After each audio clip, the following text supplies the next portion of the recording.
1460 WVOX. Now, live from Whitney Media, 1460 WVOX, the Greenburgh Report, with Greenburgh Town Supervisor Paul Feiner. You can join in the conversation at 914-636-0110. Now on 1460 WVOX, here's Greenburgh Town Supervisor Paul Feiner. Hi, I'm Paul Feiner. I'm the Greenburgh Town Supervisor. And today, when I was driving on Ardsley Road, I passed the Greenville Community Church, which is located at 270 Ardsley Road. I pass it every day. And I was thinking, you don't have to be Jewish to love rye bread, and you don't have to be a congregant of the Greenville Community Church to love this church. Because if you drive on Ardsley Road, you'll see a sign, a board that you can't miss with a great message, and they keep changing the message every week or so, and it's just really amazing. I get so inspired every time I drive past the church. And my guest today is a pastor, Samuel Clover of the Greenville Community Church, and Joanne Fernandez, a longtime congregant and one of the elders at the church. So thanks a lot for joining us, and maybe we could start by you telling us a little bit about both of you. Sure. Thanks, Paul. It's great to be here. Again, Sam Clover. I'm fairly new to the church. I started there this past August, so it's been great getting to know the area. Before this, I was down in Bronxville for about 11 years, but I didn't venture far north, so I'm getting to know this area, and it's a wonderful congregation, wonderful church, and I'm delighted about that you are inspired by the sign, because one thing I've noticed since I've been here over the last few months is every time someone says, oh, you're at that church, that's the one with the sign, right? I mean, so many people know the church through that sign. It's been amazing. So the first thing that I was told pretty much when I got there was, you got to keep the sign thing going. So I've been doing my best to do that. And Joanne has been helping me with that. And you were before you went into the clergy, you were in a non-religious business? Yes, I worked in the magazine business for many years as a writer and editor. Never thought I would become a minister, and then I had a wonderful mentor who suggested that I think about it. And it was a surprise, but that stuck with me, the seed that he planted in me. I have to mention his name, Ed Mulder, because he was a friend of both Joanne and me, who is no longer with us. But he was a wonderful, wonderful man, and I have him to thank a lot for this journey. So the great one-liners came from your experience in publishing? In part, yeah. I wrote a lot of headlines, which has helped. So these things are kind of a puzzle because you don't have that much space to work with. You only have a certain number of letters per line. So I'll come up with an idea, and then I'll have to whittle it down and play with the words so it can actually kind of fit. And and Joanne, you've been a member of the congregation for a while, and could you tell us a little bit about yourself? Yep, I live in Mount Vernon, so that's always an oddity for some, is why am I in church in Scarsdale?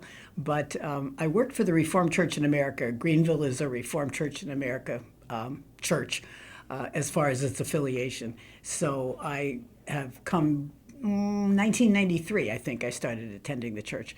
But so it's been a long time, and I've gotten to know a lot of the people, and it's a great, friendly place, so I love the church. What's the difference between, say, a Reformed church and some of the other churches? Since I'm Jewish, I don't really appreciate the differences.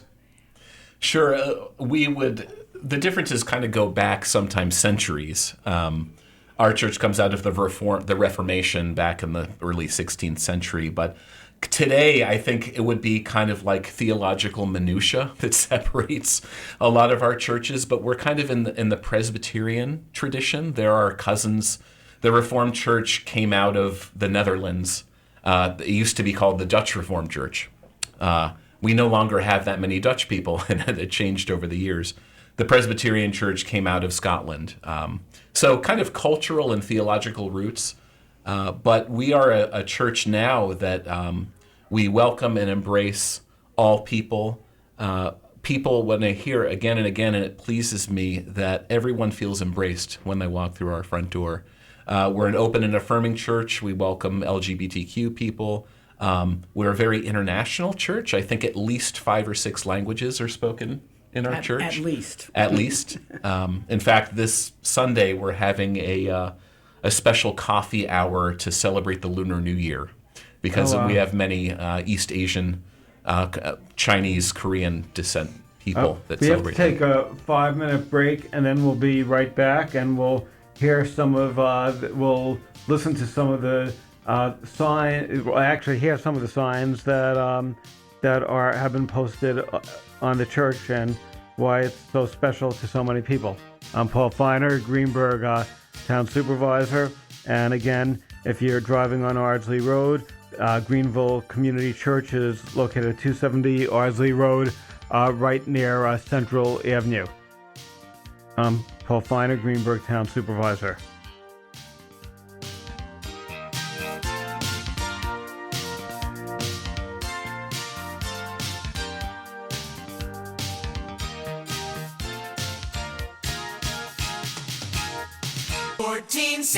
WVOX. Now back to the Greenburgh Report on 1460 WVOX. Once again, here's Greenburgh Town Supervisor Paul Feiner. Good morning. I'm Paul Feiner. I'm the Greenburgh Town Supervisor. My guests are Reverend Sam Clover of the Greenville Community Church, which is located at 270 Ardsley Road in Scarsdale, and Joanne Fernandez, a longtime congregant and one of the elders who we're going to be talking about the history of a sign and community impressions over the years. So maybe I could ask Joanne if you could tell us a little bit about the history of this famous sign. Sure. It really should be a feature of the Wall Street Journal. It was very controversial. Our former minister, Jack Elliott, came up with the idea back probably late 80s, early 90s. And all of you who have driven by it know what it looks like. Well, back then, the congregants were not very excited about having what they looked at as a billboard. So there was great controversy. Obviously, it got passed, and enough people felt that it was the way to go. But once they realized what it could do for the community, and it has always had the phrases up there, and we could also put up what we have going on at the church, if there's a special service or a special celebration, that all of those kinds of things could be posted. And no, it's not electronic. We aren't sitting at a computer fixing it. We have to go out there and literally put the letters up. So we are careful about what goes up there, and it takes some time to do it. But back in the beginning, it was a lit sign, which was really different for the people of Scarsdale, especially for that church. That many years ago, it was a staid, denominational church that people did everything the right way. We weren't computerized, so it had to look good. Could you give us some examples of the signage? Sure. One that sticks with me is actually one that we did back in October for Indigenous Peoples Day weekend. And what we try to be mindful of the community, of course, in which we are a part. And it's so diverse and multicultural, and we love that. And I thought about how can we think about what this weekend means to different people. And I came upon a Sioux Indian proverb that says, with all things and in all things, we are all relatives. With all things and in all things, we are all relatives. And then at the bottom, I put Sioux proverb. And a couple weeks later, I got a letter from someone who lives on Garth Road saying how touched they were by this particular sign and how embracing it is, that we are all relatives.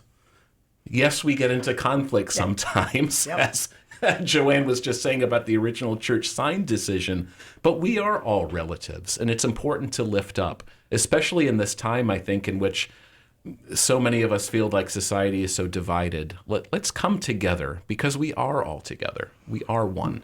Yeah, and I think Sam is, as he said, is relatively new to the church, so he's feeling his way with these signs also. And over the years, we've also tried to be sure to have the celebrations up there of all major religions. So if it was Hanukkah or Yom Kippur or something, something appropriate that relates to whatever is going on. So do you remember, like, say, something relating to Hanukkah that you, wording of something? I haven't come up with that yet because I haven't been here that long. But this year, we happen to be doing some services, of course, around Christmas Eve and Christmas time that overlapped with Hanukkah. And I was thinking, how do I embrace all of those things while also advertising our own services that we were having? So I came upon just the expression season of light. Season of light, because that's what it's all about. And I think light is such a wonderful metaphor. The light of God, the embrace of God, and how even in the darkest time of the year, here in the Northeast United States, we can look toward the light that shall never go out. Does the church elders have to approve the signage? Oh, no. Oh, no. So there's no censorship? No. I'll get feedback. And over the years, that's a very interesting question, because over the years when it first started, our minister at that point, Jack Elliott, listeners may know him, some of them, but he did put up a few controversial signs, and we got some comments. I could not possibly remember what they were. Nothing bad at all, but obviously a sign that short, you need to be able to read it as you go by. So that's an issue. We don't want cars stopping and reading a 4-line sign. But it's also how people take it. So you have to be careful of how you word things. Right, because you could think you're being really, this is so great what you're doing, and people may misunderstand it. And that's happened to me a lot. Yeah, politicians would understand. That is one good thing about having come out of the magazine business and being an editor, because part of my job was looking at the headlines and making sure that there were no unintentional double entendres, for example. Do you have like a preview of a sign that's going to be going up soon? I usually think of them like the week before. I haven't thought about next week's sign yet, but this week I thought we'd play on the whole New Year's idea of a lot of us have new exercise and workout plans. So the one that we just put up this week is, for a healthy heart, work your spiritual muscles. Yeah, I did.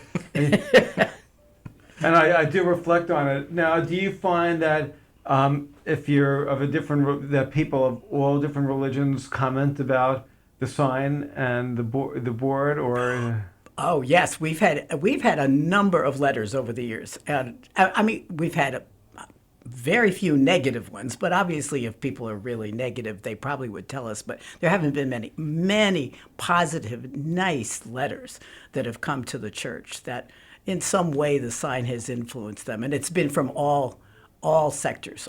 Yeah, I've gotten involved in a local Hartsdale-Scarsdale interfaith clergy group in which we do various events together, and that's going to be growing, which I'm really happy about because it had paused during COVID, from what I understood. But I've done a couple of recent events at different synagogues in Scarsdale, and when I was there, a couple of folks again said, "Oh, you're the minister of that church on Ardsley with the sign." And I asked a couple of people, "So what do you like about the signs?" And these were Jews that said to me, "I like that they're not preachy.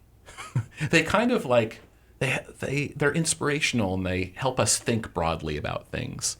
And I thought, okay, that's good information to know, that's the idea, that's the direction. So you could be like an honorary rabbi. I hope so. That would be a great honor. So that's good. We have to take another break, and we'll be right back with Reverend Sam Clover of Greenville Community Church, 270 Ardsley Road in Scarsdale, and Joanne Fernandez. And the next time you're on Ardsley Road, take a look at the sign, and you'll definitely be inspired. I'm Paul Feiner, Greenburgh Town Supervisor.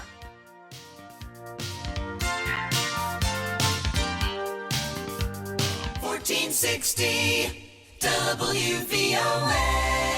Now back to the Greenburgh Report on 1460 WVOX. Once again, here's Greenburgh Town Supervisor Paul Feiner. Hi, I'm Paul Feiner. I'm the Greenburgh Town Supervisor, and my guests today are the Reverend Samuel Clover of the Greenville Community Church and Joanne Fernandez, a longtime congregant of the church. And we are talking about the sign at the front of the church. You can't miss it if you're driving from the river villages or from the Long Island Sound on Ardsley Road to Central Avenue.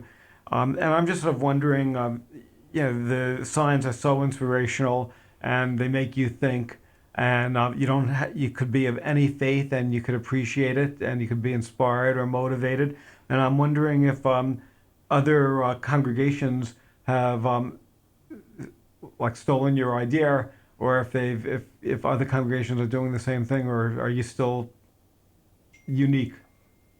It's funny you say that, because just as at an event on Monday for MLK Day, I saw my now good friend, the Reverend Pete Jones, up at Hitchcock Presbyterian Church, and they have a sign there that's smaller than ours. And he and another minister that were there said, well, that sign thing, that's what you guys do, and we respect that. But some of their high schoolers tried to come up with some phrases for their own sign, and one that he mentioned was, our Sundays are better than Dairy Queen, which I thought was pretty good for Hitchcock. But I think they basically leave this to us, and I'm thankful for that. Yes, it's an exhibition, not a competition. Yeah, not a competition. Do members of the congregation give you ideas? Oh, okay. I'm going to answer that just over the years. Yes, and then again, we do have to have a central clearing agent, which has to be the minister. So I'm sure Sam. I don't know how many he's gotten yet, because as I said, he hasn't been here that long. But oh yeah, we will start feeding in info to him once we're really comfortable with doing that, and we'll see how many of ours get used. And I guess there's a taboo would be you can't be political, right? Yeah. Or two, you can't. Are there things that when you're thinking of what next, you don't want to offend some people in the congregation, so you have to be careful? Yeah, I do. That's always on my mind for sure. But sometimes I'll have planned something, and then an event will happen in society that I feel we need to respond to. I remember one back in November, which was that horrible shooting in Colorado at Club Q, in which I forget how many people were killed there, but it was another mass shooting. And I said to my colleague Liz Fallon, I need to give Liz a shout out because she's a wonderful assistant to us and often changes the letters on the sign. I said, Liz, I think we need to come up with something new to somehow respond to this and to bring words of hope. So what I came up with was, in darkness and in light, live into love. I love that idea of living into love, because it reflects back to that idea that we are all really one. We all want the same things. We want to be loved, we want to be heard, we want to be embraced. So I think at bottom, if there's something big that happens in our society, I try to respond to it that way. And I think, too, I have to say, well, I don't think we have political signs, but we certainly have had signs, and again, Sam will get to that as he is here longer, that probably would have been looked at as a political nature or something that we would take a stand on. But Sam's right. Could you give like an example? Even LGBTQ issues. We wouldn't have a sign specific for that, of course, but it would be something of acceptance and forgiveness, certainly, because in some families that's the situation, or anything controversial. Or you could say something like, if respect and love somebody, your neighbor, no matter no matter who they are. Exactly. And you'll do a takeoff, and it won't be exactly on target, but it will make people reflect on it. Right. And as you can imagine, in our church, we have a number of people that don't agree with that. I mean, you're not going to get a whole group of people that agrees with everything. So I could pick out a number of people that don't agree with everything I might agree with, or that the consistory, which is the ruling body of the church, might agree with. But they're there. It's their church. They feel that, we don't have to do everything that everybody does. Do you give sermons based on, and then sort of explain the sign? If you have like an interesting sign, will that be sort of like the beginning point for a sermon ever? I've tried to do that in the past. If I'll be preaching on a certain topic on a Sunday, the week leading up to that particular Sunday, I might try to put something on the sign that would speak to that particular topic. I remember one time, again, this is back in the fall, I was preaching about humility, and I found a quote by St. Augustine, the great theologian, and he said, "Humility is the foundation of all the other virtues." I thought that would be an interesting tidbit, but then I got some feedback to say, that might be a little preachy. Which was probably from me. And that's great feedback. And that idea is a little hard to chew as you're driving by with probably your coffee in one hand and holding the steering wheel in the other, looking at a quoted St. Augustine. So that was a learning for me. What made you go from the private sector, writing, to want to be a member of the clergy? What was the reason? That's a great question that I could talk for several hours about, but I'll try. The thumbnail sketch of that is, I grew up in the church and then kind of got away from the church for many years, as many young adults do. And I really had a spiritual awakening when I was about 30, and I started to get very involved in a church with a similar kind of openness and theology that Greenville Community Church has, one in the city.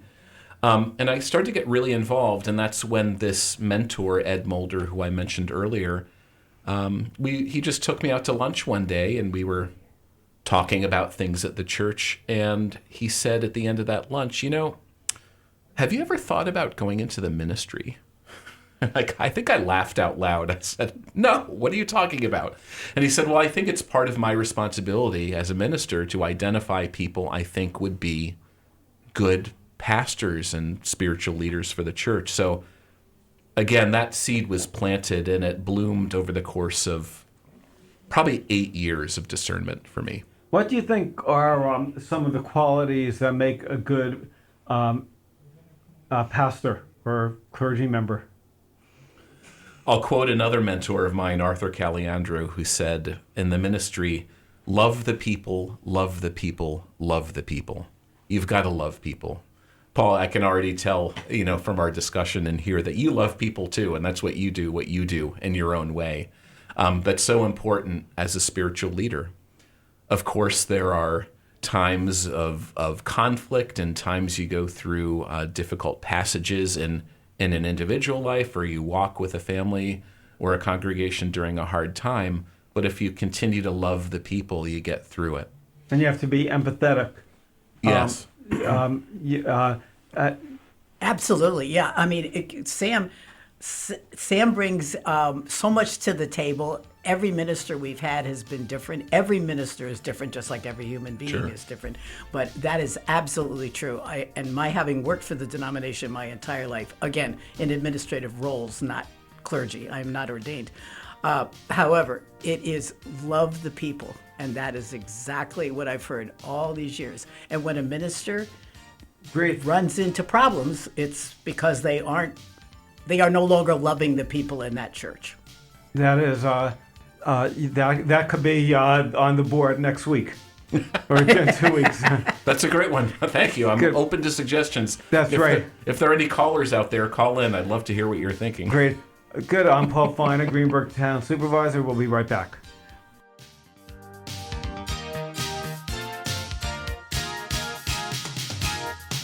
Now back to the Greenburgh Report on 1460 WVOX. Once again, here's Greenburgh Town Supervisor Paul Feiner.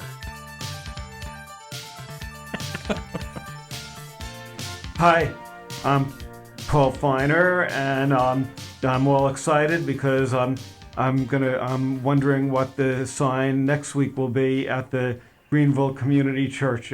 They're located at 270 Ardsley Road in Scarsdale, and it's the only congregation that I know of that doesn't only, when you passing there, say, come to the services, listen to a sermon. They have words of wisdom and inspiration that really impact everybody. You could be of any religion. You don't even have to be religious, but you'll think when you pass the sign. And again, I've every time I go, I just smile and I say, "Oh, why didn't I think of this?" Do you ever get nervous that you're going to run out of good messages? I can't say I get nervous. I trust that the idea is going to come. And we're going to keep feeding him stuff. Yes, I was going to say. We're getting onto that. But it's a puzzle. It really is a puzzle. I might have an idea, and it's whittling it down into words, again, that people can read on their morning commute or their evening commute. And if you're on vacation, does the quality of the signage go down like, well, let's say, "Have a nice summer"? It's going to be on there for 3 months. No, he leaves a whole list that'll be put up there. We kind of do it. You do it weekly. I do it weekly. I try to do it weekly. Yeah. Yeah. Wow. So that's great. And one of them has been a couple of them were too long. And I when Sam first started, and I said, I think it's too much to read as you're going by at 30 miles it's like an you have to hour. pull over and park in front of the sign to read it. That wasn't a good one. Do your congregants ever criticize a sign? I haven't gotten that yet. He's still in the honeymoon of being there. I'm in the honeymoon. Have any of the congregants criticized Yes, others? over the years, yes, definitely people have complained about the sign.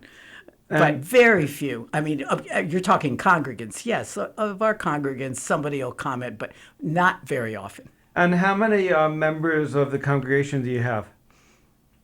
We have now about 160. On any given Sunday, we probably have about 50 people in worship with us.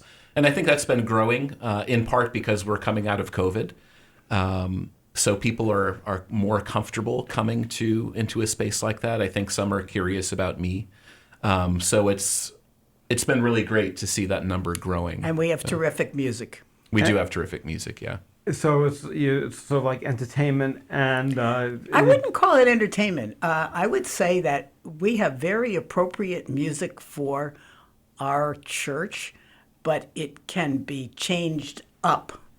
So we will have jazz. Sam can probably say more about that, but we sometimes have a jazz service. The organist pianist that we have can change up different verses of a hymn.